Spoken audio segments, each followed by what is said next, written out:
We're live. And we're here on Ancient Mystery Friday Okay, to talk about the very mysterious Knights Templar. that's right. We'll give it a whirl.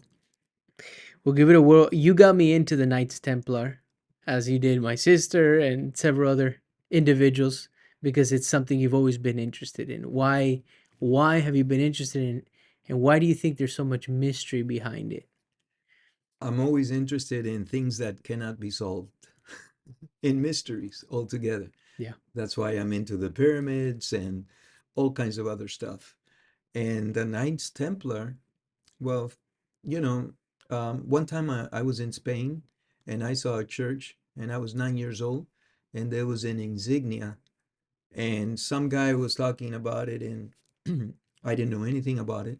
I'm 9 years old. But you know, it captivated me. And since then, every time somebody talked about the Knights Templar, I picked up something or I would look it up and then that's the nerdy part of me. So I've been reading about them for a long time. And, preparing for this podcast, I've realized, I've shared with a few people and a few people don't know. Quite a few people don't Yeah. know about the Knights Templar. They don't. They've They heard don't. about the Crusades. Yes. They maybe seen the knights with the white gown and the red cross, but they don't know who the Knights Templar are. Which, in doing this preparation and research, there were many knight groups, knight orders. The Knights Templar was just one of them. Which, in the whole scheme of things, all the mystery behind them, they were only active for less than 200 years. 200 years. Yeah. Yeah. Almost. Correct. You're Almost right. 200 Yeah. years. So 200 years. all this mystery behind this group, and they only were in power or they were active for 200 years. Now, whether they continued after they were disbanded and everything that's a different story, right? Well, I'm here to tell you that they continued. Okay. And whether they were there before their actual official, which I had to put a timeline because there's so many important dates. Uh, You're not kidding. 1119 to 1120, circa 1119, 1120 Correct. AD, 1,000 years after Christ, the Knights Templar were established by a Frenchman, Hugh de Payens. Hugh de Payan. Hugh de Payens. De Payan. Okay. And so tell us about the Knights, and why do you think there's so much mystery behind it? Maybe start with where they come from and Okay. So there are two dates that we need to commit to memory. Okay. And I think that's gonna make things easier. yeah. Okay. The mystery begins, or there's a lot of mystery with them all the way around, but the mystery intensifies to it exponentially increases after their so-called demise. Mm, Okay? So what I'm gonna do for our viewers is in the most humble of ways, we're no experts. This is for fun, and you guys run with the information we give you. Okay? But there are two very important dates. The first date would be 1095.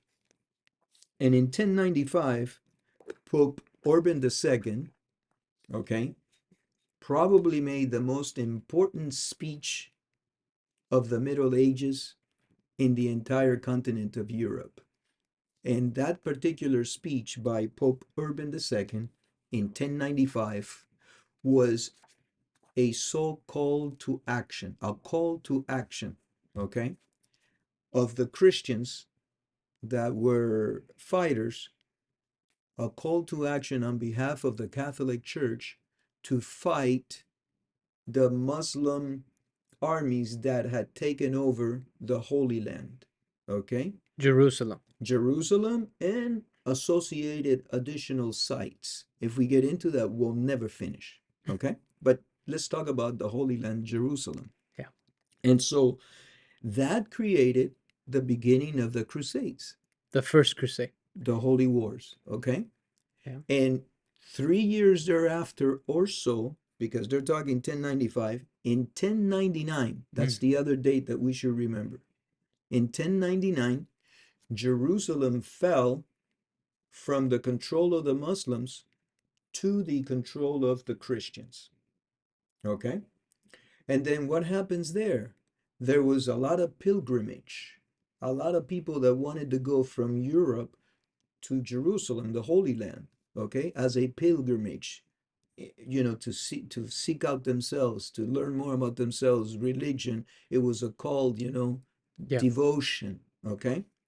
And the trip there was extremely dangerous. In fact, there are a couple of sites in history where they say, "Hey, if your brother dies and you stop to bury your brother, you will be buried along with him. You won't make it either because there were so many bad people along the way, thieves, this and that and whatever, that it was extremely dangerous." So the Knights Templar are born. These were warrior monks on behalf of the Catholic Church to protect. That was supposedly their purpose. Protect the Christians that were going from Europe to the Holy Land. Hmm. And Hugh de Payan was one of the founders, and he had gone to the Holy Land, and initially there were like 8 or 9 of them, if you can believe it, only 8 or 9 of them. And in a period of 2 years, they grew to thousands and thousands, extremely powerful organization, and wealthier than even some of the kings in Europe. So in 2 years? I'm sorry, in 200 years. Oh, in 200 years. Yeah, Okay, sorry. 200. So In just 200 years. Pope Urban II, you're saying he gave that The most speech famous speech of the Middle Ages. to reconquer Jerusalem, right? And a lot Yes. of Muslims were killed Oh, in the process, yeah. and these holy wars began. Right. But look at the power that a pope had back then. Right. Right. Well, he was taking potentially people that weren't all that Christian, that were just warriors, and they couldn't find, let's say, a job somewhere else because they were, and now they had a call. They had a reason for being. They were going to fight the Muslim invaders, so called. Okay. And so, but the thing is that with the Knights Templar, there's a lot of things associated with them that bring about mystery, like the chalice, the The the Holy the Grail. cup, the Holy Grail, which is supposedly the cup where Jesus drank in the Last Supper. Okay, some people say that the Holy Grail is a symbolism type of thing, that it could represent knowledge, that it could also represent a bloodline, that there was a lot of gold under the Temple of Solomon. Okay, that they found artifacts that would, religious artifacts, like the spear of destiny that punctured the side of Jesus, the nails that Jesus was crucified with, and those nails were revered. And so supposedly they found, when they started digging under the um, uh, they were in the Temple Mount, and they started Baldwin II, but I'm jumping all over, so everybody's gonna get confused. Well, I think it's important to But know. but they're associated with a tremendous amount of mystery. They were warrior monks. They were their secret society, Yeah. and they were there Well, back supposedly to they weren't. defend the Were Christians. they a secret society when they first started? Because they were knights, and there were three types of knights. You could have a brother knight. You could have a Initially, temple. they were not a secret society. No, they weren't, No. right? You had a brother knight, a temple sergeant, and a brother priest. Okay. And then you had the Grand Master, which was the first one was Hugh de Payen. Mm-hmm. But the brother priest was an actual monk, a priest. But Okay. the other ones weren't. The brother knight was a knight who was trained already in, apparently, in the art of fighting, and was extremely skilled. Oh, These were like special forces. that's right. They're the elite forces. They're like what do you call these? Yeah, special forces, Special Navy forces. SEALs. Navy SEALs. They were And the Navy SEALs of the Middle Ages. Yeah, and so you had it within the group of knights, and they had other people working for them. They developed amazing businesses throughout, but you had, I guess, these three types of knights: a brother knight, the temple sergeant, and then the brother priest. Right. Um, Now they were officially established, you said, to protect the pilgrims that were going from Europe, France, Spain, what other Anywhere countries, in Europe to the Holy Land. to the Holy Land, and they were made official in 1119, 1120, Consecrated. Yeah. consecrated. Now in 1129, it's another very important date. It's only 10 years later Okay. where they're given papal recognition, Correct. which I think that this They were recognized at in 1129. Yeah. as the official, like under the Catholic Church. And when I saw that 1129, and there are letters actually that are found in these archives, That's right. where the Pope is actually saying, "Hey, um, these guys have, don't quote, it's not the exact quotes, but The green light on behalf of the Catholic Church to they have a license to kill." correct. That's what they have. Correct. So the Pope gave them the license to kill, and under the name of Christ, Right. for to protect the Holy Land. And so they, at that point, once they got that recognition, it seems that they grew drastically, because now another letter came out saying that if you donate to the Knights, you can, your penance is reduced by a seventh. In the kingdom of heaven. Yeah. So all of a sudden people are donating their lands, and there's actually a knight that was sworn in to the Knights Templar that had acres of land, but he was already, wealthy. These were people. Some people just wanted to fight, I guess, the mission of reconquering the Holy Land, Right. and so they donated everything, and they said, "Hey, I'm going to devote myself entirely to this cause." Oh yeah, it was a calling to action, and it gave people a reason for living, and that it was a huge, huge movement in Europe. And look, the Muslim world is a very strong and powerful, even back then, Yeah, and they were able to conquer, um, you know, the lands back. So, but that was the official purpose. If you read a little bit more, there was a second purpose okay, that wasn't revealed to the public. And that was that by conquering Jerusalem and the Holy Land, King Baldwin II allowed them to stay in their palace, and they were in the Temple Mount. Okay? And the minute they got there, they started digging and trying to find under the Temple of Solomon, the second temple, all these artifacts. And so that was an unannounced second purpose.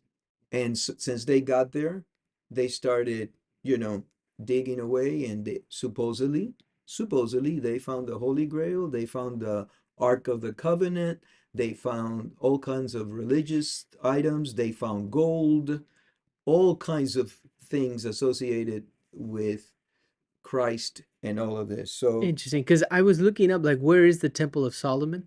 the Temple of Solomon? Yeah, Okay, well, the Temple of Solomon, the first one was destroyed. right. The second one was built, and um, I think it was destroyed also. But it supposedly is in the Temple Mount. So supposedly it's underneath. Yes. So the Temple Mount only the Temple Mount is a like a walled-in city within the old city of Jerusalem, and there are only three structures. Um, Wait a minute. It's not. There are three structures. I have it here, so I just want to. So the Temple Mount is a walled compound, Okay. okay? And there are only three structures on the Temple Mount. And the first one is the Dome of the Rock, which became a Templar um, headquarters. The second one is the Al Aqsa Mosque, which is huge, okay? And the third one is the Western Wall, or the Wailing Wall. And this site, the Temple Mount, is one of the holiest sites for all three major religions: Judaism, Christian, and Islam. Right. And so there have been fights over this for hundreds and hundreds of years.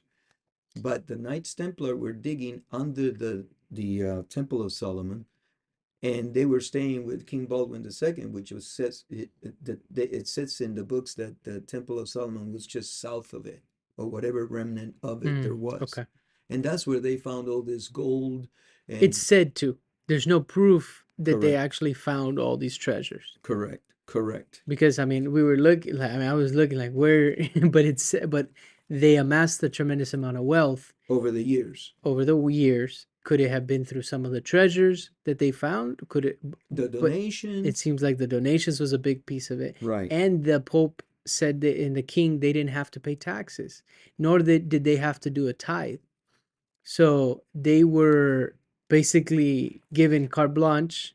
You don't have to pay taxes, and you're getting all kinds of donations from people right. for your cause. So another thing that happened that was very important is that they became very, very powerful. And the King of France at that time, King Philip the Fourth, and Pope Clement the Fifth, weren't happy about it. They were getting way, way too much power. Okay?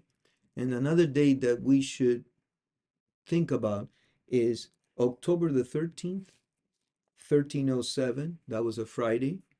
And that's, by the way, we get Friday the 13th and bad luck from the Templars, because on October the 13th, 1307, okay, in the early mornings of that March, um, many, many Templars in France were gathered and imprisoned, okay? And that decree was sent out 30 days before by the King of France, okay, Philip the Fourth, okay? And they said, don't read it until 30 days later. And so on the particular evening of that night, they read it. And then on October the 13th, they imprisoned all kinds of Templars, including a Grand Master. Okay, it was called Jacques de Molay. And he was not burned on that date. Okay, but the word got out amongst a lot of Templars.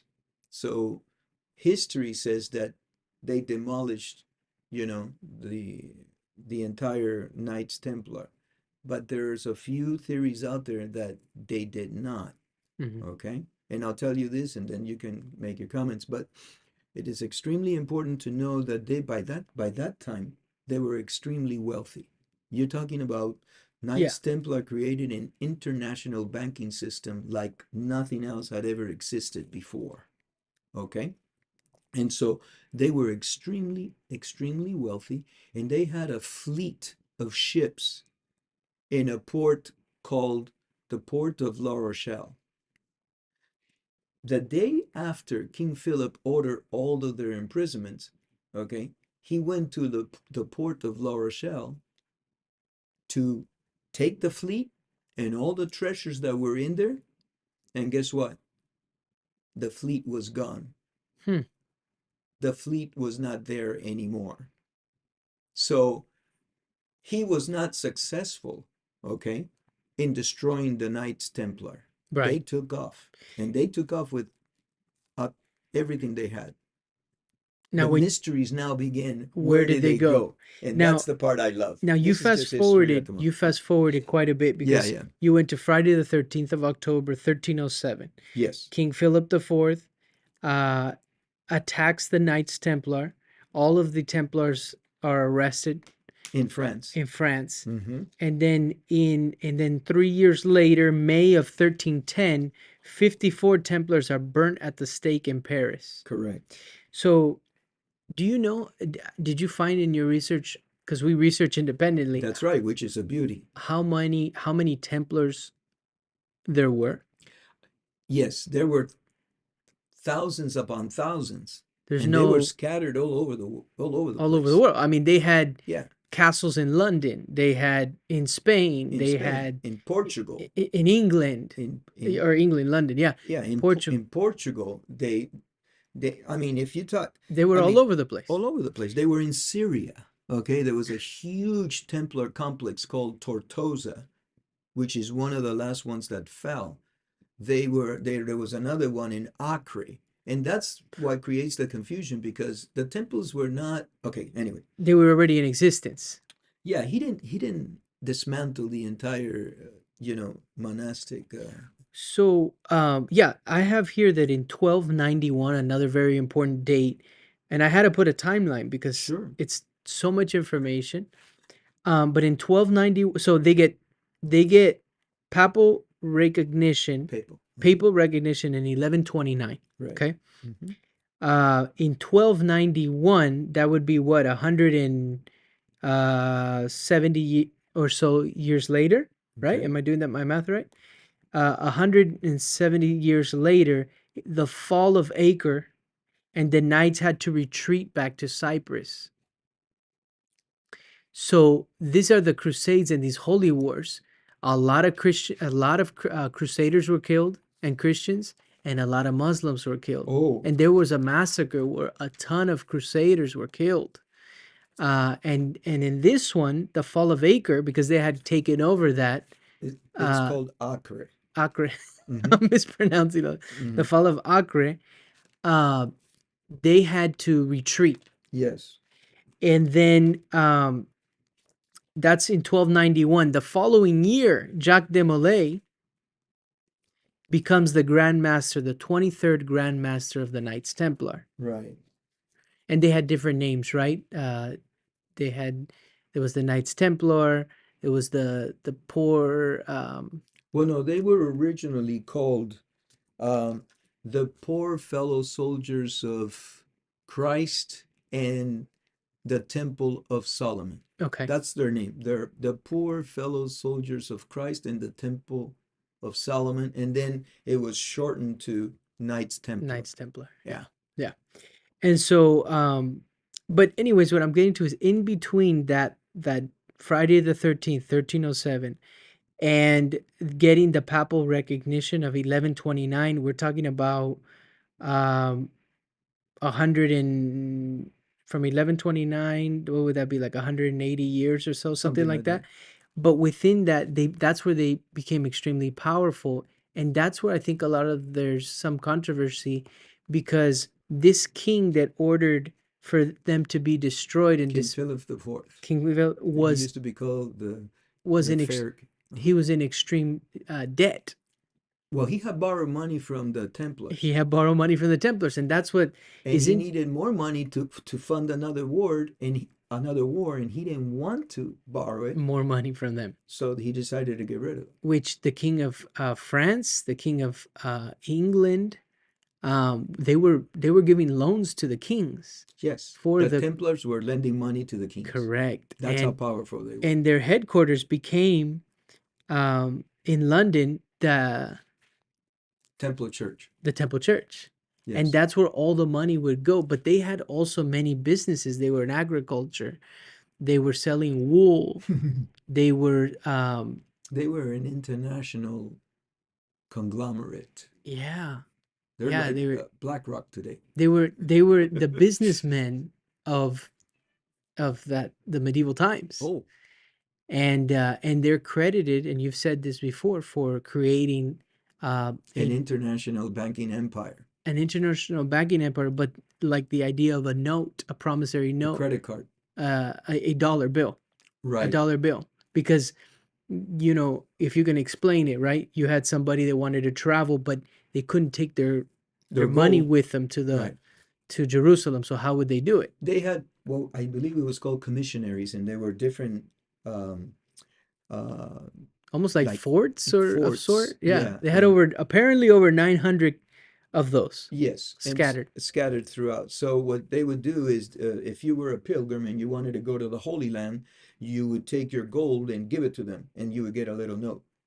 and then depending on your stations and how far you got, you could go to one of the stationary commissionaries of these castles and get either part of the gold there and continue your trip or whatever. But what that did was all the thieves and all the murderers that were killing all the pilgrims to rob them, now the pilgrims were going without money, but they had a voucher that the Knights Templar would, um, You could, upon yeah, upon getting cash to it the, in. you would cash it in. So Right, that's like a dollar bill, right. right? Yeah. So there's a ton of history here. I love the mystery of it. Don't get me wrong, I love the history too. And Yeah. you jump to um so in the process of the 200 years during the Middle Ages, Jerusalem fell, okay, from Templar holdings in 1187, okay? Okay. Acre fell in, I believe, 1291, Correct. and Cyprus fell in 1312, I Okay. believe. Okay. So they kept receding and receding and receding. But this is the Middle East because they were facing a tremendous general, a Muslim general by the name of Saladin. And Saladin was He was a sultan tremendous. and he led the Muslim armies And they ended up taking Jerusalem. and killing a bunch of crusaders, Uh, a bunch of knights. right. But you got to realize that when they took Jerusalem in 1099, they're saying that blood ran so deep that it was like a river up to the knees of every man. So they, you know, these wars you've killed Yeah. here and killed there, and everybody's, it's It runs deep. yeah, That. this is the things that happens. But what I want to inform our viewers where the fun begins, okay, Yeah. is that when King Philip, the day after, okay, he supposedly got all the ones in France, he went to the port of La Rochelle, and the entire Templar fleet was gone. Yeah. And that's where the fun begins. Yes. Yes. As far as I'm concerned, I mean, I enjoy the history and the dates and all this stuff, Yeah. but people think that they went to um, Scotland, Scotland. They think that they also went to Nova Scotia, Nova Scotia, which is that island, Oak Island. Oak Island, and you have the money pit, Yeah. and everybody, all kinds of people invested money to see the Errol Flynn, one of the presidents, even John Wayne, a bunch of. So that's where the fun begins, and that's what I want to touch a little on Okay. as And we move. I do want to hear that part. I stayed more in the because in doing Historical the part, research, I mean, you'll it's get, overwhelming, isn't well, yes, but it? you'll get the history part, and then all of a sudden it jumps to these unsubstantiated claims, right? Which, in talking to you and my sister, it's like, well, that's the fun part. And yes, uh, there has to be some truth behind it. Now, I did want to bring up a letter. This is history. I wanted to bring up this letter Okay, I love that it. it's called the Chinon Parchment. Oh, that's very important. That was found in the Vatican. I have here that it's in the National Archives in Paris, France, but I believe, Okay. yeah, it was the Vatican possesses all kinds of treasures that we have no idea the amount of what they possess and the value, priceless things and history, because So there's not a lot of written documents from this era.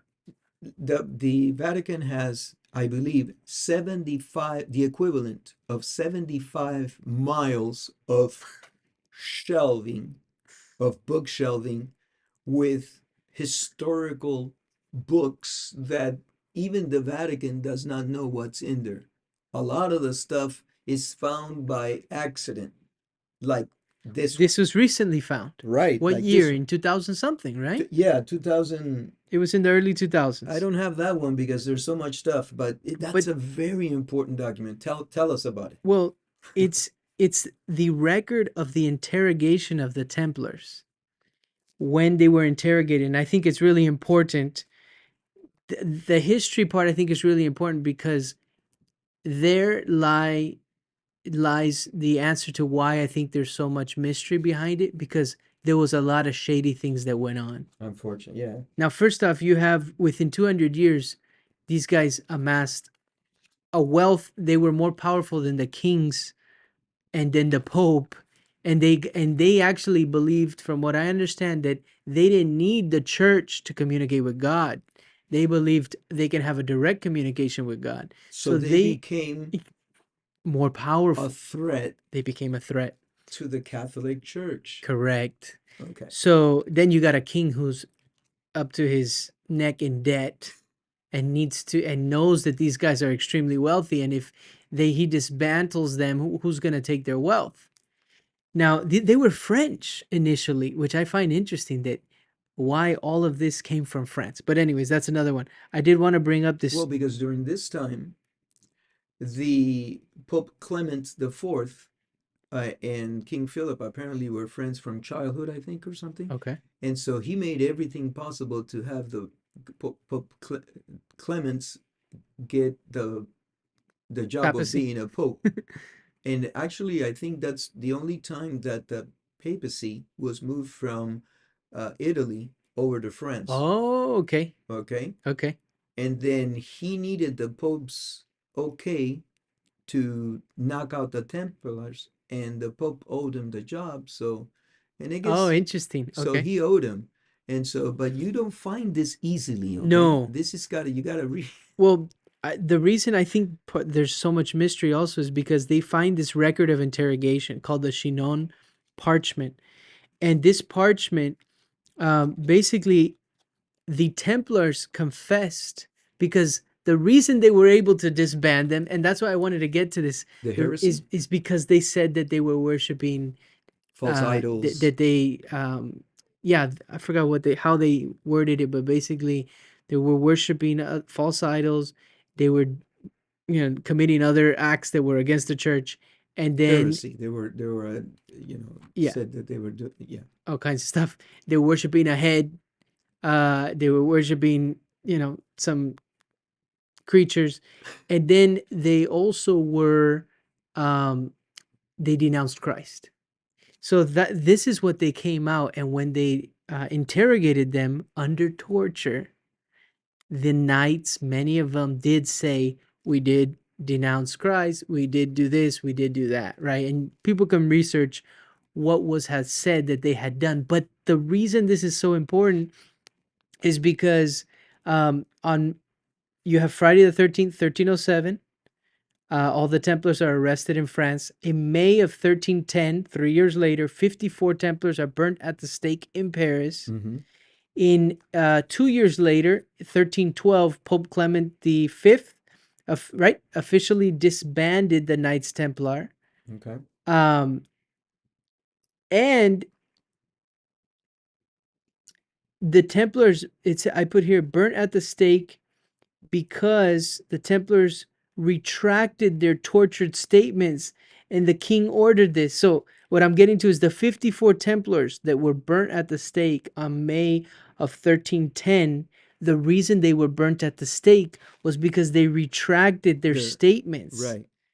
They said, no, this is not true, and we said this because we were being tortured to death. Exactly. And that's what I wanted to get to. And then the So last thing was, so let's get into the fun of it. Jacques de Molay was burnt at the stake, But also retracting his statement in that was on 1340. 1314. Correct, 2 years later. Okay, so let's get some fun in And here. cursed Right. the king Uh-huh. and the pope. And the Pope. So can you talk about the curse real quick? Absolutely. So Jacques de Molay, by the way, this is not funny. This is history, and all these people have suffered tremendously. And But we've stayed in the fact right, realm so far. right. But So Jacques de Molay on 1314 was burned alive. Okay. correct. And as he was burning, and I read this book where as the wood is crackling from the heat of the fire, you could hear the voice come out of his throat saying, I curse King Philip IV and Pope Clement V. You will both die within a year of this day, and this is my curse to you. And everybody in the gathering, because these things were done for, that was their entertainment. Okay, burning these people alive. Everybody gathered in the village, the group, a ton of people.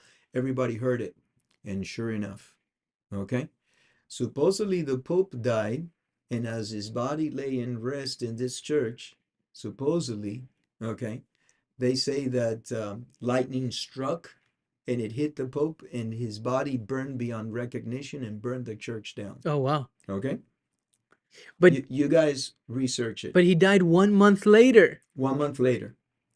And then the king also died supposedly in a hunting expedition. Accident. That supposedly he had an accident. Other books say he had a stroke, but nevertheless, he also died within the year. That November. Yeah, that November. So Jacques de Molay's curse came true, okay? And it's not like somebody killed them. They die of natural causes or whatever because of the curse. And then the king lost 3 sons. 3 of his sons died. I don't know within the time frame, but apparently it was very quickly also. Okay. So all of that happened. You had the Pope dies a month later after Jacques de Molay was burnt at the Burn. stake. Mm-hmm. The king dies that November, and then the king's 3 sons also died within a very short period of time. So that's the curse. But get into the fun part of it, because I think it is very cool. There's a guy out there right now. His name is Timothy Hogan. He claims to Right. be the current Grand Master of the Knights Templar. He says they never went away; they just went into secrecy. He claims that they have multiple arcs of the Covenant, not just one. That there are multiple arcs out there. I think he says that maybe they possess one, but they know of multiple arcs of the Covenant. And then he goes into explain, and his name's Timothy Hogan, that it was meant to contain a conductive substance, being manna, apparently, mana, which came from the heavens. And so apparently they contained it and they put it into this ark. Uh, You're getting into very controversial territory. well, no, I mean, we've been talking history, Yeah. but where did they go? That's What were they hiding? How did do they really have these treasures that they apparently, what happened to all their wealth? Apparently, some of their wealth was given to St. John of Jerusalem, which is an order that took over the Templar possessions. But what happened to them? You well, know, imagine a fleet of ships gone. And how much can a fleet of ships carry? and And where they did they were go? extremely wealthy. We've already said that, they were lending money to kings, okay, and royalty. So you can imagine how wealthy they were if the kings were less wealthy than they were. Yeah, So, and where did that fleet go? And that's the question, the proverbial question that everybody asks themselves. If you take Nova Scotia and you break it down, the name means the new Scotland. That's what Nova Scotia means. So a lot of people think that they went to Scotland and they fought with Robert the Bruce and they helped him defeat, I think, the English yeah. in many areas. So where There's did no they go? proof of that yet, Well, right? There's no proof of those things. there's no proof. We don't know exactly where they went. However, here in Minnesota, there is a stone. Okay, a very, very famous stone is called the Kensington stone. And this is a rune stone. Rune is that it was done many years ago and it has carvings from people of Scandinavian descent.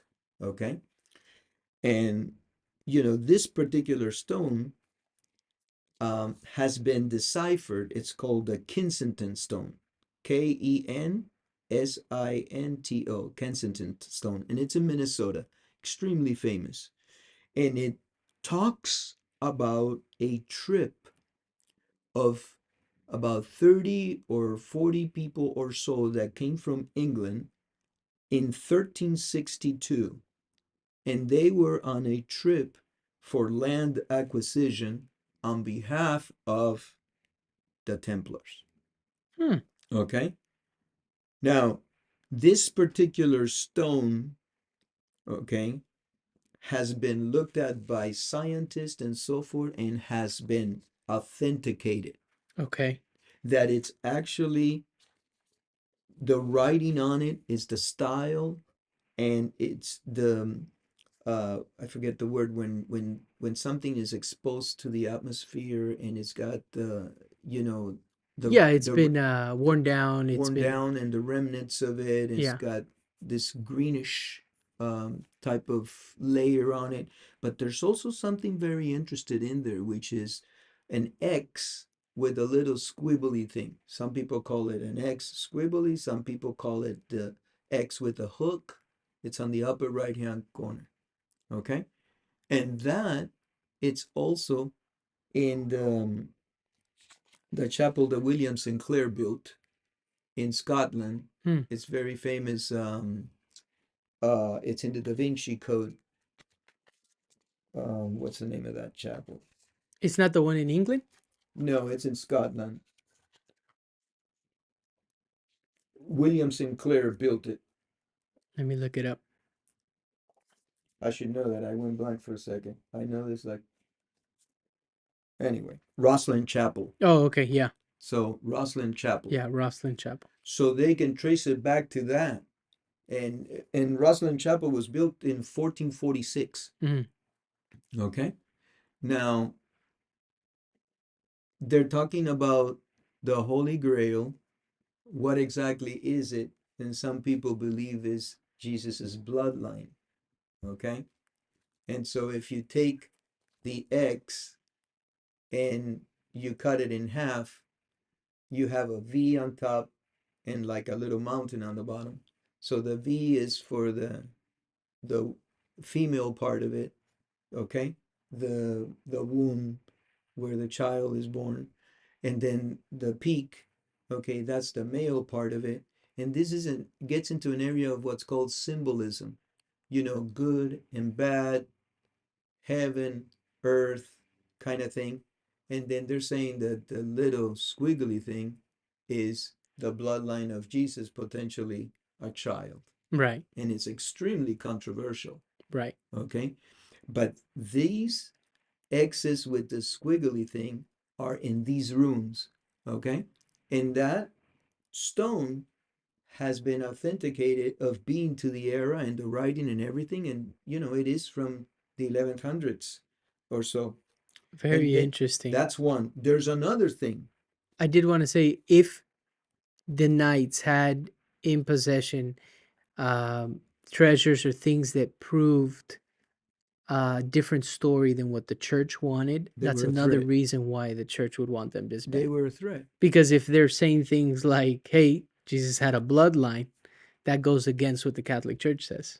Now, a lot of people would say, well, what exactly is the Holy Grail? Many of us think it's the cup where he drank from in the Last Supper. Some people think it's knowledge. Some people say, hey, it's also a tremendous amount of gold and treasures. Other people think it may be the bloodline of Jesus Christ, which is extremely controversial. Yeah, And the we church don't would know. find that at that time as a threat Sure, and therefore take him out. Okay? that makes sense. There's another stone. Okay, it's called the Narragansett stone, and it's in Rhode Island. Okay, Also in the United States. that's correct. And this particular stone, okay, Narragansett? the Narragansett stone, it's Narragansett.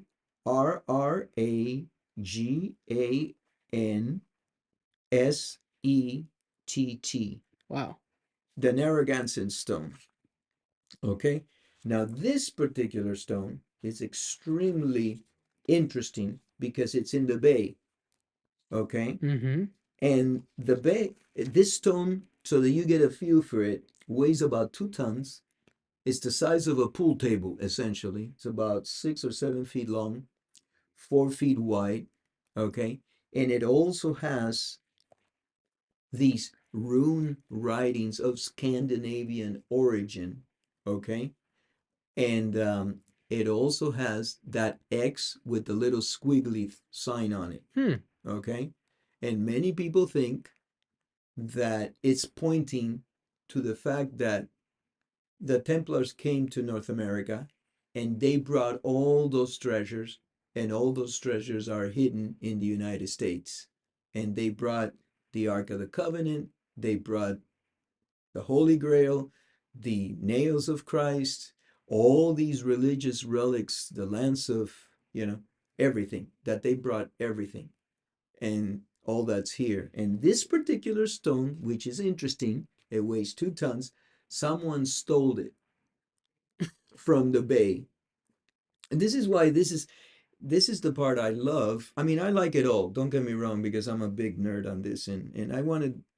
Someone told me you're gonna have to make 2 podcasts, but let's just get this out. And so somebody stole that stone. Now, how do you take away a 2,000 pound? It, When was it stolen? it was stolen in, I believe, in 1912 or 2012. I'm not quite sure the date. Okay, but 2012 or 1912? I'm not, in 2012, I think. It was Recent? recently stolen, and now it was found. Okay, it was found, and it's back in Rhode Island, not at the bay. It's behind some kind of business where you can go and see it. You guys do the research on this. Um, but the interesting part is, Hmm. I tried to find out who stole it, and I couldn't. Okay, I tried to find out who stole the Narragansett stone, and I couldn't. All I could find out is that someone helped the Rhode Island um, Criminal Investigation Department, because the stone was in the bay, and when it was high tide, the stone would be covered with water, thereby the stone belonged to the state of Rhode Island. So when you steal something that belongs to the state and not private property, it becomes a major criminal offense. And so they called the DA and all these other kinds of these people that are into the historical thing, and they created a massive search for this stone, and the stone was found, but I could never find out who stole it. Hmm. All I could find out is that someone, Moved it. no, yeah, um, but I all I could find out is that someone was helping the authorities, but I couldn't find the name of that someone, or if it was an organization, or where they had taken that stone to, Hmm. because the size of a pool table, and it's heavy. So you need major professional, you need a lift, Cranes. yeah, Yeah. you know. And so a lot of people say that the reason why that stone was stolen originally was because of that X with the little squiggly sign. Hmm. So this is the mysterious part of things that I love to read about, and that's the whole idea, get Yeah. everybody interested in it. You guys go out and read, and maybe you are able to decipher the mystery behind all of this. Yeah. And there's one more mystery that I'm completely taken aback with, but I don't know. You want to say? No, it's interesting that Kensington's tone talks about a trip in 1362. That's right after 50 years or so, no, 40 years after Jacques de Molay was burned at the stake. Right. So it kind of goes in line with these groups of people coming to. Coming, and they might have gone to Nova Scotia first. A lot of people say, hey, you know what, there was something in the money pit on Oak Island. Definitely there was something there, but they moved it to either higher ground or a different location. Oak Island alone is, uh, It's tremendous. I mean, you could spend a ton of time in that, and even that show that you guys Oh would God. watch that. And they find a little thing and they make a big deal over it, and I'm But thinking, it's these find brothers. me a sculpture or Yeah. something, but Well, talking about that, when I was in Spain, um, I remember walking into a church. I have pictures I showed you uh-huh. where the Knights Templar symbol was all throughout the church, and we're talking about a beautiful, huge church.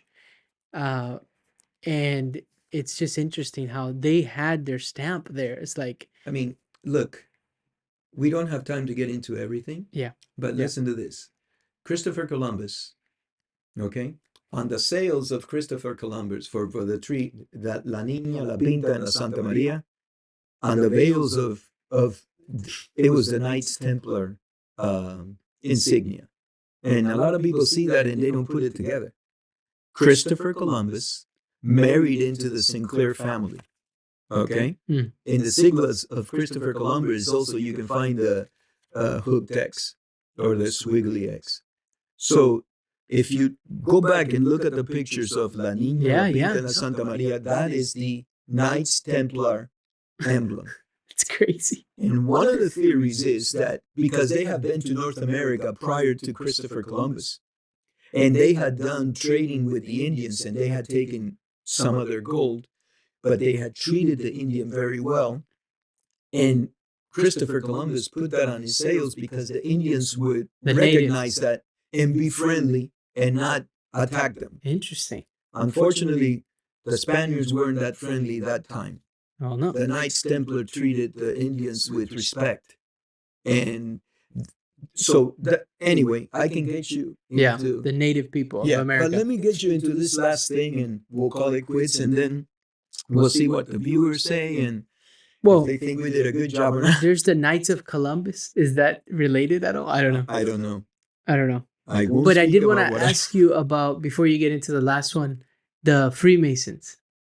I believe that the Freemasons are the descendants of the Knights Templar. The Knights Templar were tremendous builders. Tremendous builders. They were Masons, okay? And I believe that the Freemasons are the descendants of the Knights Templar. Okay. That's what I think. Because when I looked up when the Freemasons were founded, uh, just Googling it, it says here that they began in organized Freemasonry began in 1717 with the founding of the Grand Lodge in England. Okay. In England, 1717. So that's a significant amount of years, 400 years later. But you're talking about a group of people that were persecuted, by one of the biggest organizations ever created on this earth, and that's the Catholic Church. And also, people that owe them money, like these kings and so forth from France, England, whatever. So they were persecuted. So what would they do? Where did that fleet from the port of La Rochelle go? Right. They would go to a place where they could practice their religion and not be persecuted. And that would be the New Scotland, Nova Scotia, or America. So they came, man. They came here and they got That's here. what you think. The Kensington Stone, I think it's look it up, boys and girls. Yeah. No. I mean, that's the Narragansett Stone. Yeah. There are 3 other stones with runes writings that were found up in Maine. Okay. But I don't know enough of them to speak. But let me throw this at you, and then we'll close. If you like. There's a painter called Nicolas Poussin. Okay. He painted a very, very famous painting in 1627. Okay. It's called The Shepherds of Arcadia. Okay. The Shepherds of Arcadia have some kind of a tie-in to something called the Priory of Sion, which they're supposed to be like an elite type of Knights Templar kind of secret society or whatever. Okay. And it's very interesting because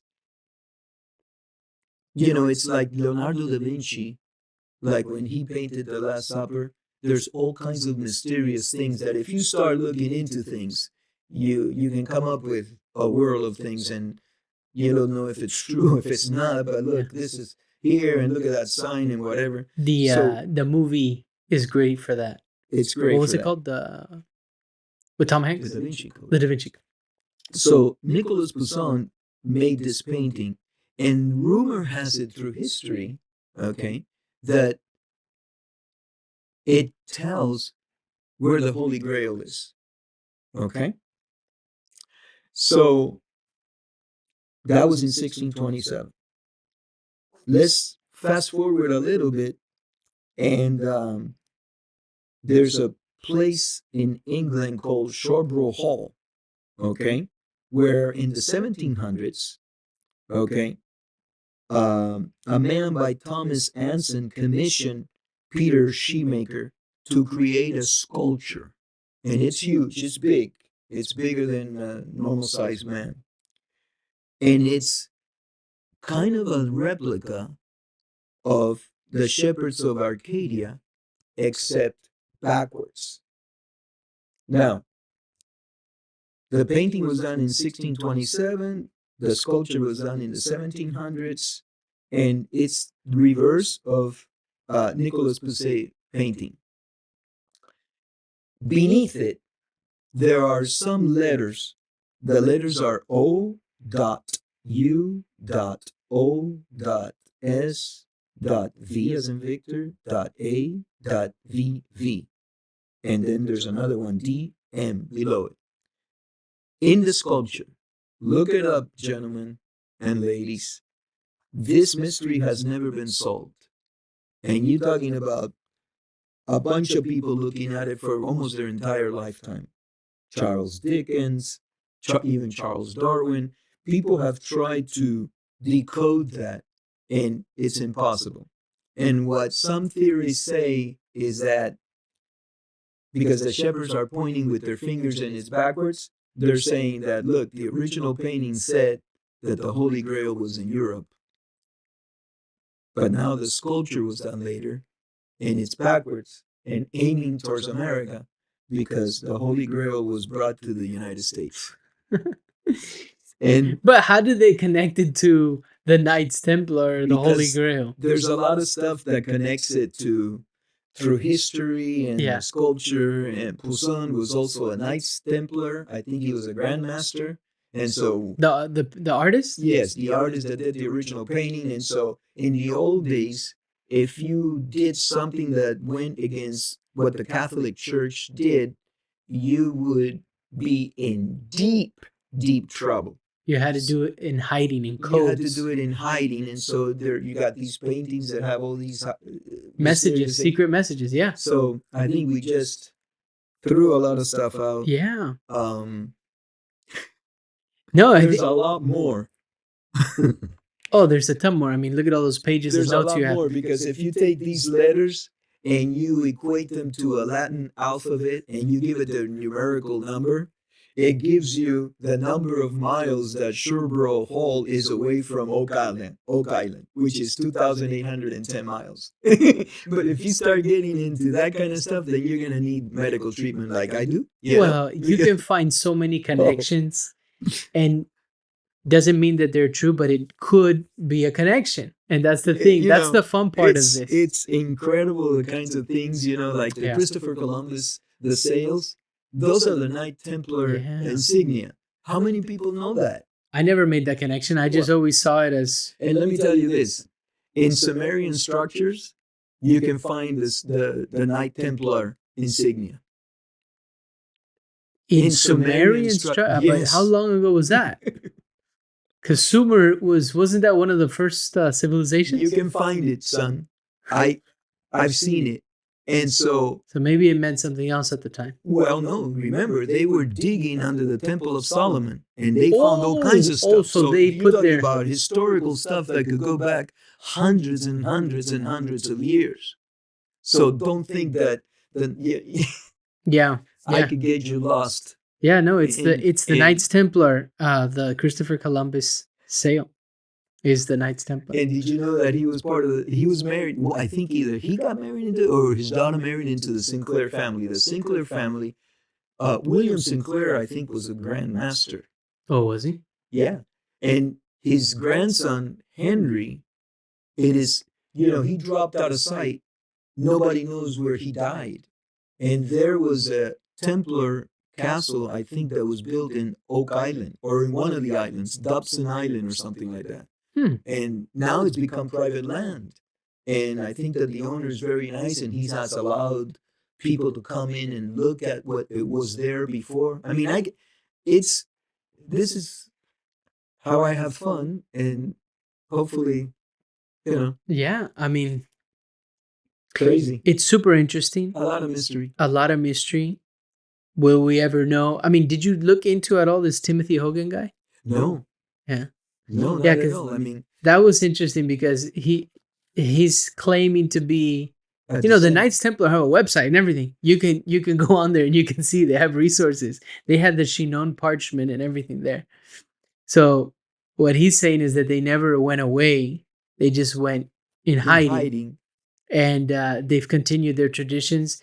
And what he says that they were persecuted because they believed you could have a direct communication with God. You didn't need the church. Well, that would be a problem. That would be a problem. That would be a problem. So, our disclaimer is we do this for fun. We are no experts in anything. We only know that we know nothing. And so, this is meant in the. Hopefully, it sparks Yeah. their curiosity Yes. into And the. somebody may be able to. Look, there was a computer programmer in California that decipher um, did descripted he figured out this cipher Decoded right something. which I hope um a cipher that it's called the I think it's called the copiale cipher COPIALE that it's from the 1730s and you have that hook text on it Hmm.